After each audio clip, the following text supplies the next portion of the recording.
Am I the asshole for watching a horror film with my curtains undrawn?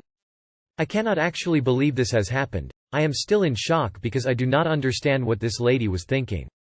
So it's the Easter holidays for me, which means I, 15M, am home alone every day as I don't have school. And just like anyone else, I get so bored when I'm home alone. But I am an avid horror movie fan and I decided that I should spend my time catching up on a few of the films on my Netflix playlist to pass the time.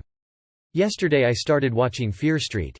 In order to understand, you need a bit of background. The way my house is laid out, there is a large window that means that anyone walking by on the street can see anything that is being played on the TV, and I hate that it's laid out like that because it makes me feel like I get absolutely no privacy. With that in mind, yesterday I was watching a horror film with the curtains open, which means that anyone walking by could technically peer in and see what I was watching. I was chilled and frankly having a lot of fun cause it's a good film, not too gory or cliché. It was more sexual in my opinion. I hadn't realized, but a couple of kids playing on the street were passing by and clearly they had peered in during a bloody scene because an old woman had knocked on the window, and when I looked back at her she pointed to my TV, then at me and then at my door. I think my first mistake was just shrugging and drawing the curtains because at the time I had no clue her kids had seen what was on the TV and I assumed she was mad about something or other. At some point the knocking against my window stopped and I thought nothing of it. But then, this morning I woke up to the doorbell ringing and my mum, who was about to leave for work, answered it. Whoever was at the door spoke to her for maybe 10 minutes and then she came upstairs, shook me awake and told me to go downstairs and talk to the person at the door. Turns out it was the woman, arms crossed, with two little boys stood behind her. I don't remember what she was yelling entirely, but, to paraphrase, she was annoyed that I was watching such a film with the curtains open and her children fully able to see it as they ran by. See, here's my dilemma. Because as she yelled at me I tried to tell her I was sorry her kids saw what I was watching, but I was watching what I wanted in my own house and I did not feel it was my issue that her children had stopped and must have physically looked at what I was watching, because if they had been just running by, they would not have been able to clearly see the scene. But she did not listen and instead kept reprimanding me, calling me careless and disgusting. She left and my mum and I stared at each other with confused faces. My mum is on my side, thinking that looking inside our house is a privacy violation, but I'm not so sure. I've started drawing the curtains when I'm downstairs and watching anything that isn't rated U, but I don't know if I was in the wrong. Am I the asshole for not drawing my curtains in the first place? A couple of edits based on frequent questions, comments. My TV is quite far away from the window, so someone passing by at normal walking speed would only be able to make out colors, shapes, faces and some subtitles that I need. So in order to get a good, high-res look you'd need to stand on my front garden, which is covered in pebbles, so I'd be able to hear someone walking.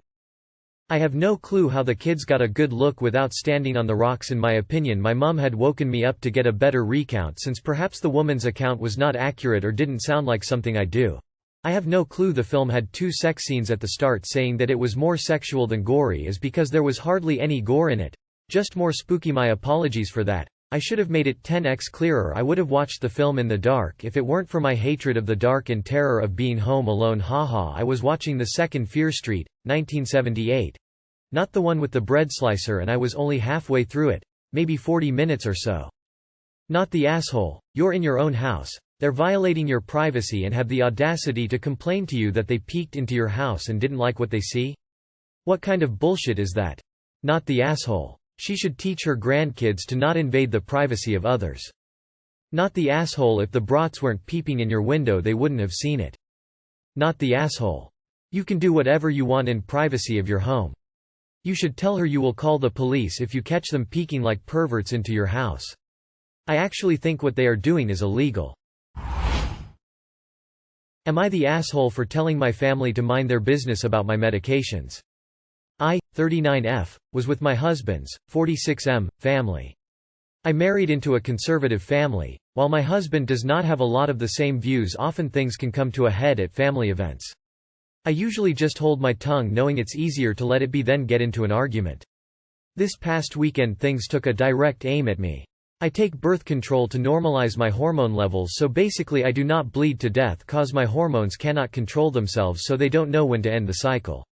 I am aware of their feelings, so I tend to slip away when it is time to take it.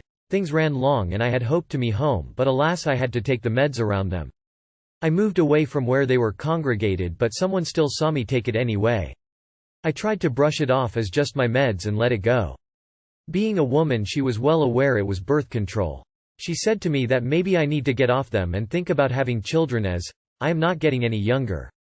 I told her I would rather not have this discussion and went back to the living room. Well, she followed me in there. She did not let it drop and said that I was keeping my husband from having children and being selfish.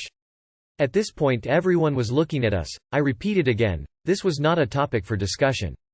She did not let it go and started telling me I was only thinking about myself and if he had any thoughts on the matter or even knew I was on it. The rest of the family started questioning why I was taking it, at my age, when it was a fine time to start a family. My husband stepped in saying once again it's not a topic we need to be talking about. She then said that why I was making the choice about our family, and I snapped. I said that you know nothing about my medical history or why I am even on it. I yelled that she needed to mind her own business and that this conversation was over. They began to call my outburst rude while I was getting more agitated, and my husband was trying to tell them all to let it go, as I was trying to. They would not, 'cause I was so rude. I snapped again, stating that I cannot actually carry to term, and doing so would cause great harm to my body, and that my birth control was a measure taken to keep my body on a level field, and that were all extremely judgmental and needed to further educate themselves on why a woman would do something. I also told them how inappropriate it was to even bring up the topic, not knowing my medical history. They continued to say I could have explained it nicely and did not be rude. I said I never at any point need to explain my medical situation to anyone that I do not want to. I got up and left the house. My husband told them he was disappointed in how they treated me and followed me out. I am getting messages, some apologize and others saying I need to apologize. Am I the asshole? And #X200B. Edit. Since this has been asked a few times. I left the room completely, went to a part of the house where 99% of the time the family does not go when gatherings are happening. I did not see her come with me when I proceeded to take it out of my purse to take my meds. I even silenced the alarm reminder on my phone so that it would no alert them to my needing to worry about my medical needs. Not the asshole. You said that a very personal topic was closed and not up for discussion, but they kept going. Be very careful with your pills. Never let them have the ability to access them for even a second.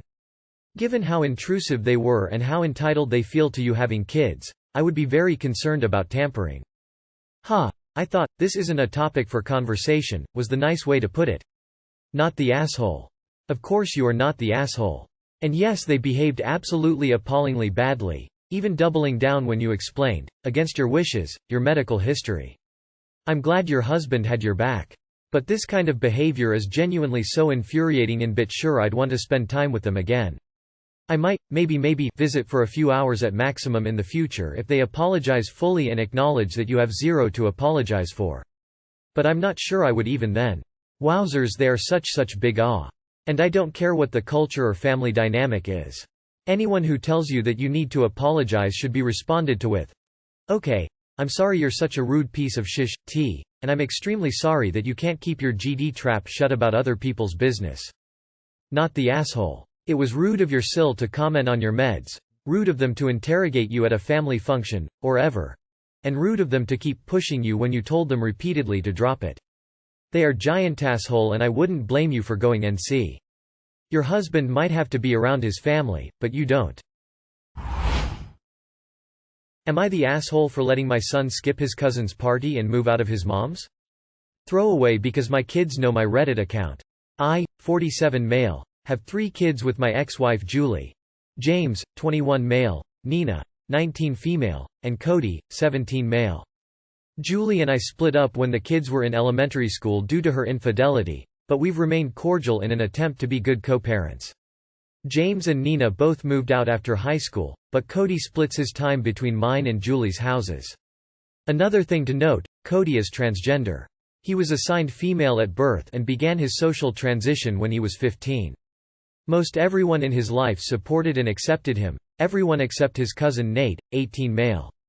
Nate is Julie's nephew, the son of her sister Amber.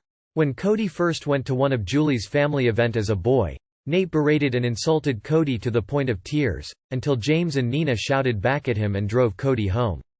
According to them, Nate said some really vile things that I'm not going to repeat here, but suffice it to say that since then, all 3 of my kids have refused to go to any event with Nate present.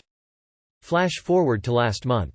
Cody came back from his mom's place and it's clear he's been crying. I ask him what's wrong, and after a little prodding, he tells me that his mom wants him to go to his cousin Hannah's blowout Sweet 16. Hannah is Nate's younger sister, and I later confirmed with Julie that he would be there, and that she's threatening to take away access to his car, that I got him for his own 16th, if he doesn't comply. I messaged Julie to get her side of the story, and apparently Amber wants to try to make things better between Cody and Nate, and is insisting that Julie bring him. Julie also said that she's tired of dead name. I mean Cody being so dramatic about this whole thing. It's been 2 years, time to forgive and forget. Cody then asks me if he could move in with me full time. The custody agreement says that he can decide which parent he lives with and the car is in my name. I say yes and Cody goes up to his room. I then message Julie to let her know the situation, and she blows up at me, accusing me of shutting her out of Cody's life, and undermining her ability to parent. I try to stay calm and let her know I'd be coming over to get Cody's stuff. I drive over to pick up his stuff, and she tries to deny me access, but I threaten to call the cops because she's trying to infringe on the custody agreement. Not sure if it would have worked, but she bought it and I got all of his stuff without further issue. Cody is now settled in at my place and the party came and went, but I've been getting messages from her trying to set up a meeting with Cody and I asked Cody and he said no. She seems so sad and desperate, and also very angry with me, and I'm starting to doubt my judgment. Am I the asshole for letting him move in with me full time, skip the party, and keep his car? Edit. Thank you all so much for your kind words and support. Rest assured that Cody will always have a safe and supportive home at my place. I will be talking to him about therapy, but my plan is to take everything at his own speed.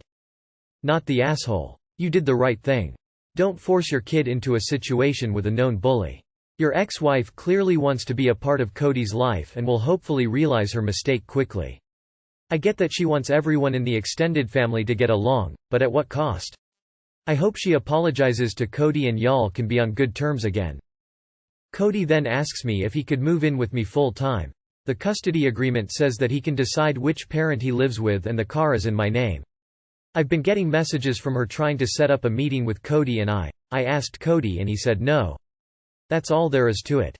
You're doing what's best for your child. You have absolutely no obligation to do what's best for your ex-wife. Not the asshole. Your first and primary duty is to protect your kid.